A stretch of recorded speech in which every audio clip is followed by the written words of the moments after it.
1000 लाइक तक जरूर पहुंचाना। और अब चलो वीडियो एंजॉय करते हैं।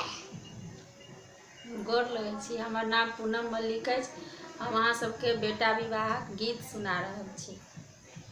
कोने बाबा साजल इरची मिरचिया हे सोहावन लागे। कोने बाबा साजू बारी या तहे सोहावन लागे। अपन बाबा साजल इरची मिरचिया हे सोहावन लागे।